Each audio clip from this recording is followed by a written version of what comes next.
ഇവിടെ സംഭവിച്ചേക്കുന്നത് ഈ DEG എന്നുള്ള ലെവല് കണ്ടമാനം ഈ സിറപ്പിൽ കൂടിയിരുന്നു.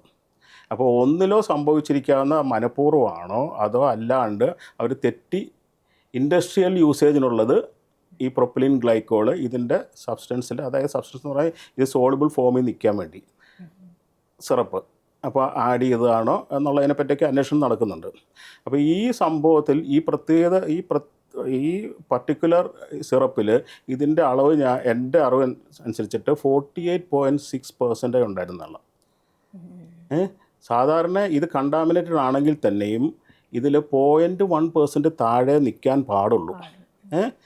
അത് ഫാർമസ്യൂട്ടിക്കൽ ഗ്രേഡിൽ ആ ലെവലിലേ കാണുള്ളൂ. പക്ഷേ ഇത് മിക്കവാറും ഇൻഡസ്ട്രിയൽ ലെവലിലുള്ള ഗ്രേഡിലുള്ള ഒരു സിറപ്പായി അല്ല, ഇത് ഈ സോളിബിൾ ഇതായിരിക്കും യൂസ് ചെയ്തത്. അപ്പോൾ അതായിരിക്കും അത്ര ഇത്. കാരണം അപ്പോൾ ഒന്ന് ആലോചിച്ച് നോക്കിയാൽ 0.1% താഴെ നിൽക്കേണ്ടതിൽ 46 വരുമ്പോൾ ഏകദേശം ഒരു 460-470 മടങ്ങ് വന്ന്.